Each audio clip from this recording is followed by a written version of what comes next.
For this week's Smith Business Close-Up, we're on location here at the University of Maryland.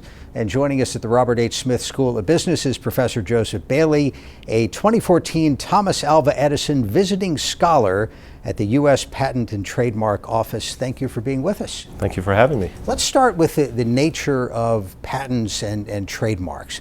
Why is that an important thing for business?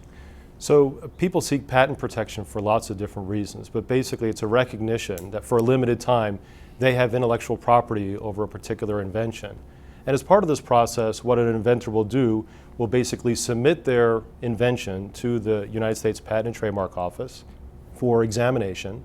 And if it's determined that in fact, yes, there is something that's new and innovative here, that they'll be given basically a monopoly on that for a period of 20 years. And what's great about it is that it allows for us to go ahead and disclose, put in the public domain what the invention is, and in return for a limited time, they have that property right. So things are a little different at the Patent and Trademark Office than they were in Mr. Edison's day. What are the challenges now? Well, just to give you an idea about some of the incredible changes in terms of the growth of the number of patents. As you may know, the patents are actually numbered sequentially. So patent number 1, when they first started counting, was issued in 1836. Patent number 2 million was issued in 1936. So in a period of 100 years, we issued the first 2 million patents. There was a big celebration back in April of 2015 when patent number 9 million was issued. And we went in 2005 for patent number 7 million to 9 million just a few months ago. So again, we basically have 2 million patents over the span of 10 years. And is the challenge not only that the number has increased, so when you go back to look, has this invention been previously patented, not only is there a greater number to search, but the complexity is through the roof. Oh, one can imagine. I mean, there's 8,500 or approximately examiners at the United States Patent and Trademark Office, and these people have specific expertise in different technical areas.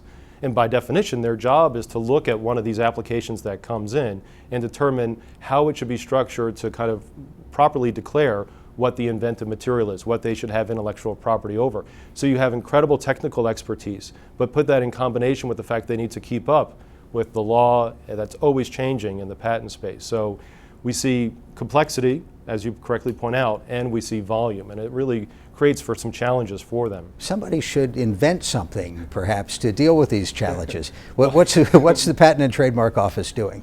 Well, they're doing a lot of things. For a while, because they couldn't keep up with all the applications that were coming in, it actually was creating a backlog of applications. So they went through a process of hiring more examiners, of opening branch offices or satellite offices around the United States, increasingly cooperating with other countries around the globe to go ahead and harmonize some of the patent efforts.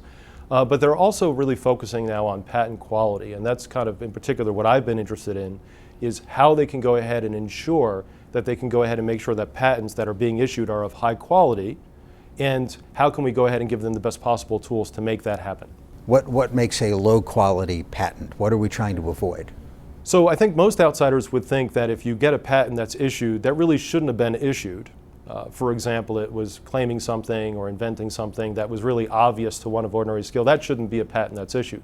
But another type of problem, of course, is someone who really does have something that's innovative but somehow gets rejected, and they may not have the resources, let's say, to take that patent and prosecute it fully. But really the quality that I'm interested in is the patents that get issued, but the words that describe the invention don't accurately describe the metes and bounds of what's being invented. And ideally what you would have is the metes and bounds that are so properly defined that it truly is innovative and it truly captures what is being disclosed in the patent. And it turns out the language that's being used is a really difficult thing to parse and understand. So the Patent Office has to then sometimes just wait for things to kind of be carried out by the legal system to actually make some of those determinations. So one of the things the Patent Office has been doing is bringing in visiting scholars. As a group, what have the scholars contributed to this? I think there's a few things that we bring. One of the things is we kind of bring our outsider and our academic kind of expertise in our methods. We oftentimes as scholars take a look at the data that's being published by the Patent and Trademark Office for our own research. We oftentimes get involved in the patenting of our own innovative things. The University of Maryland has great professors and students around here who are applying for patent applications. And so by bringing us in, they're able to go ahead and get some of that kind of internal feedback about how they're doing and what they're doing. But then they're also able to go ahead and send a signal to the rest of the academic community, like that the PTO wants partnerships and have people use their data and participate in their challenge. Before we go, is this a field, it sounds like a growing field and that's not going to change. Is this something that the right student might want to look at as a career option? Oh, there's no doubt about it. In fact, when I first started there, I reached out to 6 of my former students from the University of Maryland who are now in the examining corps. And they found a great kind of opportunity to go ahead and actually participate in the examination process.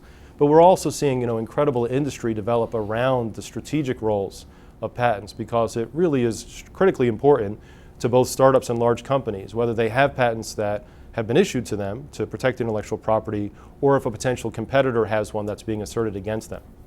Very good. Professor Joe Bailey joining us here at the Smith School of Business. Thank you very much. Thank you, Jeff.